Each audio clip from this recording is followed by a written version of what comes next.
Thank you so much. Thank you. అందరికీ నమస్కారం. ఇలాంటి ఫంక్షన్స్కి రావడం మూలంగా ఇక్కడున్న ఎనర్జీ నాకు ఎంత ఉత్సాహాన్ని ఇస్తుందంటే అంతా ఇంత కాదు. వచ్చే ముందు కొంచెం డల్గా వచ్చినా సరే ఇక్కడి నుంచి ఎనర్జీతో వెళ్తున్నాను. అంత ఎనర్జీ ఇచ్చిన ప్రతి ఒక్కరికి, యూనిట్లో ఉన్న ప్రతి సభ్యులకి, ఆహ్వానితులకు, అభిమానులకు అందరికీ నా హృదయపూర్వక నమస్కారాలు, ధన్యవాదాలు తెలియజేస్తున్నాను.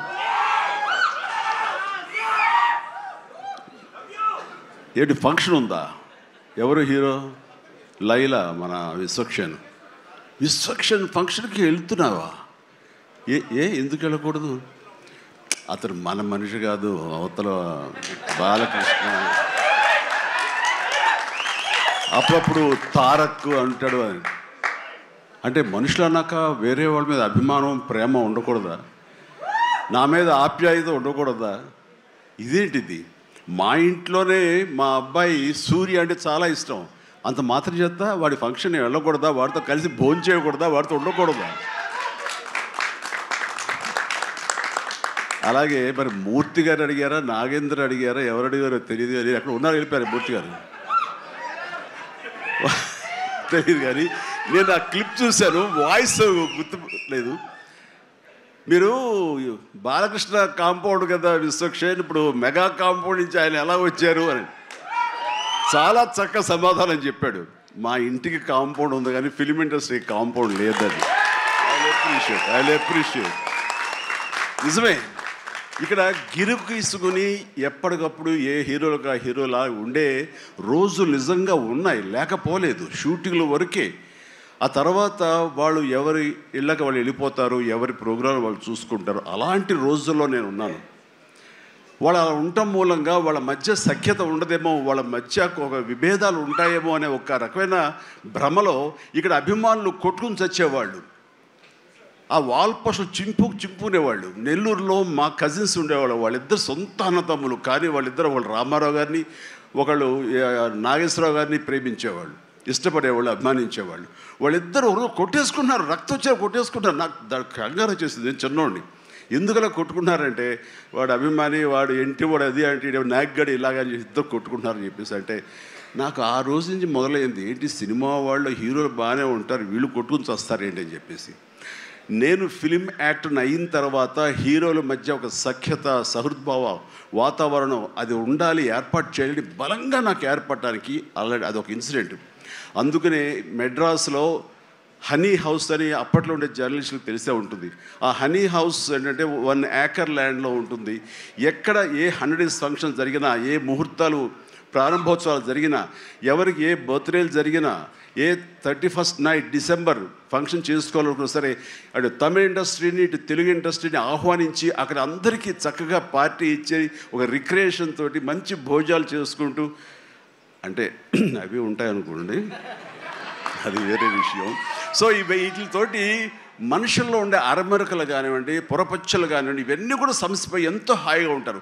అది నేను ఆ విషయం చాలా చాలా సక్సెస్ఫుల్. కాబట్టి ఈ రోజుకి నాగార్జున, వెంకటేష్ అండ్ బాలకృష్ణ మేమందరం కలిసికట్టుగా ఉండటానికి, ఒకళ్ళ ఫంక్షన్ ఒకళ్ళు వెళ్ళటానికి, ఈ మధ్యకాలంలో బాలకృష్ణ 50th ఫిల్మ్ సందర్భంగా నట జీవితం సంబంధించి చేసిన ఫంక్షన్లో నేను పార్టిసిపేట్ చేశాను. అలాగే నాగార్జున మేము వెరీ ఫ్రీక్వెంట్గా కలుసుకుంటుంటాం. ఈ అరమరికలు ఉండకూడదు. అభిమానం అంటే అది పర్సనల్. నా ఒక రకమైన భోజనం రుచిస్తుంది, ఇంకొక రకమైన భోజనం రుచిస్తుంది. అలాగే ఒకళ్ళు ఇంకొకరితో కనెక్ట్ అవుతారు యాక్టర్లుగా. అలా ఉండటం అనేది మనం అందరం యాక్సెప్ట్ చేయాలి. అంత మాత్రం చేత విశ్వక్సేన్ ఎక్కడ దూరంగా పెట్టి మన మనిషి కాదు కాబట్టి అతను ఫంక్షన్కి పిలిస్తే కనుక వెళ్ళాలా అని ఉండకూడదు. ఖచ్చితంగా వెళ్ళాలి. అతను మన ఈ ఇండస్ట్రీ మనిషే, మనలో ఒకడు, మన కుటుంబ సభ్యుడు అన్న భావం, అన్న మెసేజ్ మనం ప్రివేల్ చేయాలి. అంటే ఏదో మనం సెపరేట్గా ఉండటం మూలంగా, మనం అతీతంగా మనం దూరంగా ఉండటం మూలంగా మనకు ప్రత్యేకత వస్తుంది, గుర్తింపు వస్తుంది, తద్వారా మన ఇమేజ్ పెరుగుతుంది అనే భావం కరెక్ట్ కాదు. మన ఇమేజ్ పెరగాలి అంటే, మనకి ఒక ఫ్యాన్ బేస్ పెరగాలి అంటే అది మన కంటెంట్, మనం చేసే సినిమా ఇస్తుంది తప్ప మళ్ళీ మనం ఏలినేట్ చేసేసుకోవడం, మనల్ని దూరం చేసుకుంటేనే కాదు. అందరూ కలివిడిగా ఉండాలి. అని మా ఇంట్లో ఇంతమంది హీరోస్ ఉన్నారు, అందరూ ప్రతిసారి కలిసిమెలిసిగా ఉంటాం, అన్నీ ఉంటాం. అలాగని చెప్పేసి మా ఇమేజ్లు తక్కువ ఈ రోజున పవన్ కళ్యాణ్ ఏబీలో కనిపించగానే ఇది అన్నారు. దాన్ని గర్వపడాలి. పుష్ప 2 పెద్ద హిట్ అయింది, బ్లాక్ బస్టర్, దాన్ని గర్విస్తాను. అండ్ తర్వాత ఒక్కోసారి సినిమాలు ఆడచ్చు ఆడకపోవచ్చు, కానీ మనం ఏవైనా సరే ఇండస్ట్రీలో ఒక సినిమా ఆడింది అంటే ప్రతి ఒక్కరు హర్షించాలి. ఎందుకంటే ఒక్కొక్క సినిమా గురించి, ఒక సినిమా ఆడిందంటే ఎన్ని వందల మంది, వేల మంది, లక్షల్లో కార్మికులు కానివ్వండి, పరోక్షంగా ప్రత్యక్షంగా వాళ్ళు దాని మీద ఆధారపడతారు, బతుకు జీవనం వెళ్ళగలుగుతారు. కాబట్టి వాళ్ళ బతుకు తెరువు కోసం, వాళ్ళ భవిష్యత్తు కోసం, వాళ్ళ యొక్క జీవితం కోసం మనం ఖచ్చితంగా హిట్ సినిమాలు చేయాలి. ఒక హిట్ ఎవరికి ఏ హీరోకి వచ్చినా సరే అందరం ఇవ్వాలి, అందరం ఆనందపడాలి. ఆ వచ్చిన డబ్బు మళ్ళీ ఎక్కడో పెట్టరు. ఇప్పుడు సపోజ్ సాహో ఉన్నారనుకోండి, అంతకుముందు తీసిన 3 సినిమాల్లో మంచి డబ్బులే వచ్చినాయి. అండ్ ఆ డబ్బు ఎక్కడో తీసుకెళ్ళి ఇవ్వట్లేదు, తీసుకొచ్చి మళ్ళీ నాకే ఇస్తున్నాడు, మన వాళ్ళకి ఇస్తున్నాడు, నటినట్లకి ఇస్తున్నాడు. ఈ డబ్బు ఎక్కడికి పోదు. అండ్ భగత్ సింగ్ కేసరి సినిమా చేశాడు, లాభించేసాడు, ఇంకా మనకు లాభం లేదు అని వేరే గ్రూపు, వేరే కాంపౌండ్ అనుకుంటే, నాకు అతను ఇచ్చిన అడ్వాన్స్ ఎక్కడి నుంచి వస్తుందండి? అతను ఇచ్చిందే కదా. అది రావాలంటే అతను మంచి భవిష్యత్తు కోరుకోవాలి, అతను గుడ్ విషెస్ తెలియచేయాలి. అందుకని ఇండస్ట్రీలో ప్రతి ఒక్కళ్ళు ఒకళ్ళనొకళ్ళు అవినాభావ సంబంధంతో ఒక కుటుంబ సభ్యుల్లాగా ఉన్న రోజున ప్రతి వాళ్ళు గొప్పగా చెప్పుకుంటారు, ఆనందంగా ఉంటుంది. అదే అందుకనే ఆ ఆనందం పొందడం కోసంగా, ఆనందం ఇవ్వడం కోసంగా ఈ రోజున మన హీరో విశ్వక్షేణ్ నా దగ్గరకు వచ్చి అడగగానే సాహు గారు కూడా వచ్చారు. ఆ రోజున వచ్చినప్పుడు వాడు సాహు నాకు తెలిసిన ప్రొడ్యూసర్, కావాల్సిన మనిషి, నా ఫ్యూచర్ సినిమా అతనే ప్రొడ్యూస్ చేస్తున్నాడు అనిల్ రావిపూడి గారితో. అండ్ డెఫినెట్గా వస్తాను, అయితే ఏ రోజు అనేది ఒక్కరట్టు ఇవ్వండి అని చెప్పేసి టైం తీసుకుని 24 hours తర్వాత ఇది చేయడం జరిగింది. అండ్ మరి ఐ థింక్ ఆ మధ్యలో ఎవరు ఏవి ఇక ఆ కాంపౌండ్ ఈ కాంపౌండ్ అంటారని నేను అనుకోను. ఇక ఒకటే కాంపౌండ్ అంతే ఇండస్ట్రీది, దట్స్ ఇట్.